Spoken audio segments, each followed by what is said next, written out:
Hello, everybody. Welcome back. Another car talk. I was going to do windows down, but I think it might be a little too loud. It's really beautiful outside today. Let's dive straight into this. Today, the main focus is going to be effort, applying effort. And so, while mainly my channel is about fitness, being healthy, staying in shape, pushing your limits in the gym, this one you can apply to everything. This is a fundamental principle that you can apply to any aspect of your life, and it's effort. And what do I mean by this? Intentional effort. So the idea that you're going to put your focus on something and then give it your all. Now, for example, we can use me working out in my fitness, right? You guys have seen consistently me in the gym day in, day out, really trying to give it my best. Now, do I always get the reps I want, the weight I want? Do I always drop the pounds on the scale that I want? No. But that's okay. My goal is not an easy goal.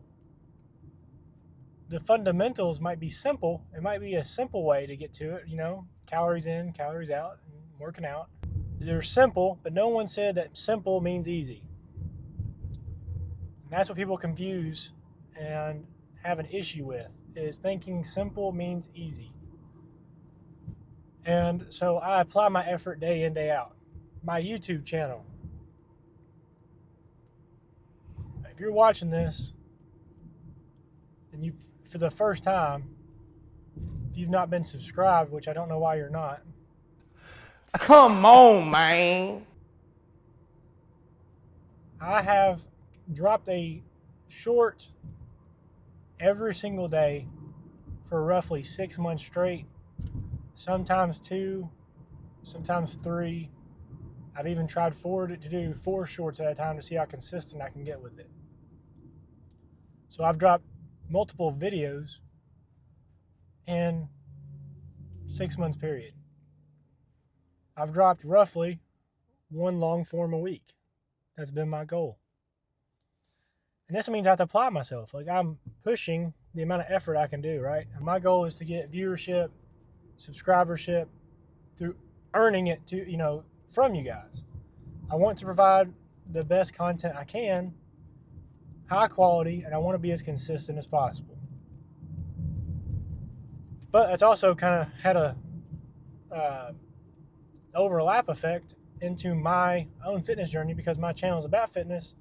It's allowed me to be even more consistent with my fitness, because now I'm able to document pretty much everything I do. Now I don't document and record every single workout. I don't record every little thing I do, right? I record the things that I think are very beneficial, that people forget, people skip over, people may not know, that kind of stuff.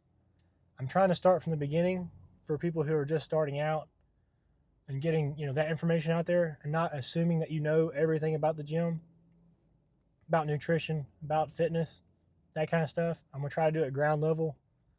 I'm still working on that.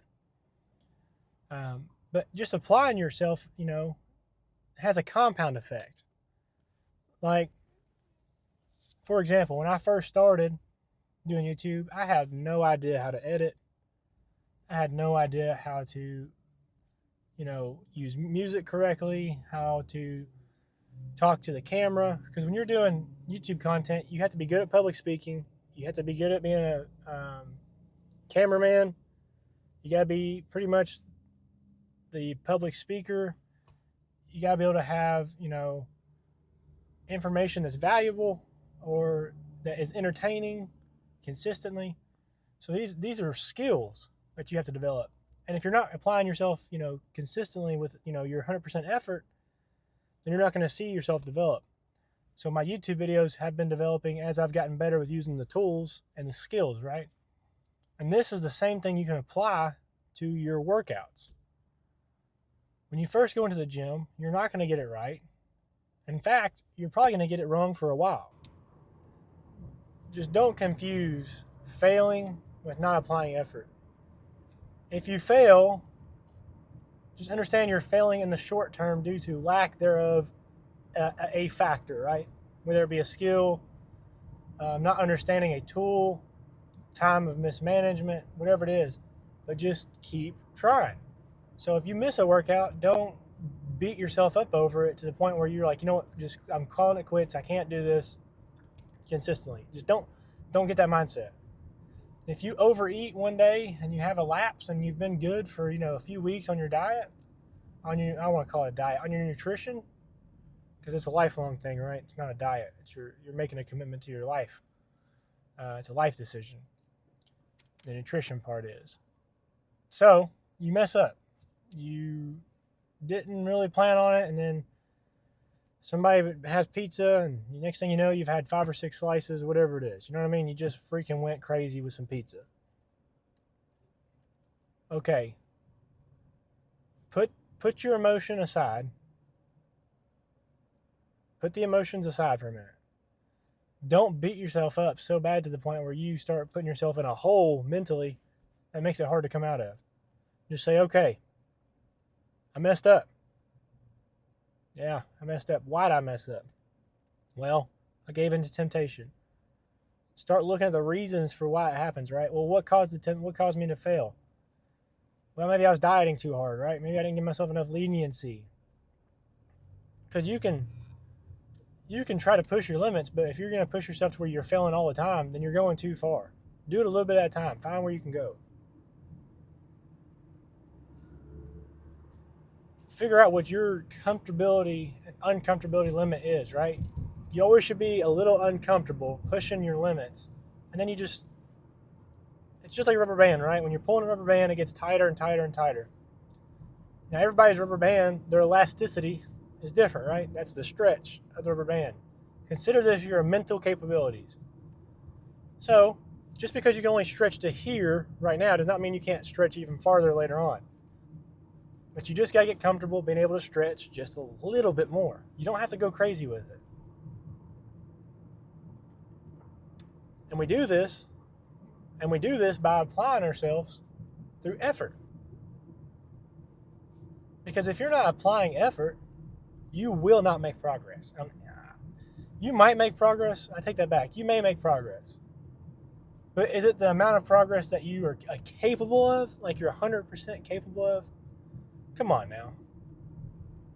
Imagine looking back when you're in your 80s, 90s, and saying, wow, I achieved a lot.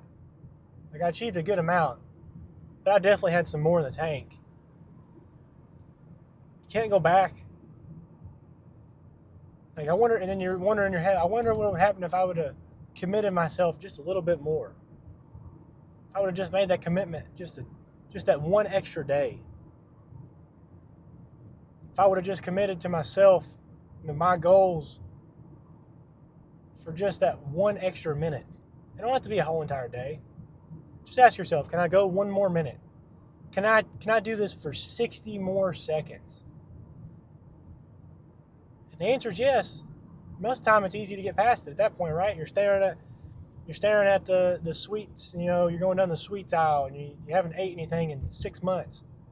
And you're like, man, I'd love to eat an entire pack of Oreos right now. But can you go long? Can you do it for another 60 seconds where you don't eat, where you don't give in? You don't give in for those extra, minute, 2 minutes where you get through the aisle. Then you get through that aisle and you're like, wow, I'm not even thinking about that anymore. And now I can go buy some more protein because that's what you really need. Effort's going to always be a thing for you, whether it be your work, your family life, the gym, your dreams. Like me personally, I would love if YouTube and me working on helping others and getting more into the fitness world, if that became the majority of my consumption of time, I would have no problem with it. Greg Doucette, I was watching one of his videos with Tanner, another YouTuber, and he said something kind of cool to me. He said, because, Greg Doucette's really well off financially. And he said, you know, I was making YouTube. He said, I made YouTube videos for years before I even made any money. And he's like, I did it because I loved doing it, and I was able to teach others and document my process. And that's what, you know, it was a passion. And I can understand that because that's how I see it. This is a passion of mine. So I want to give it my all.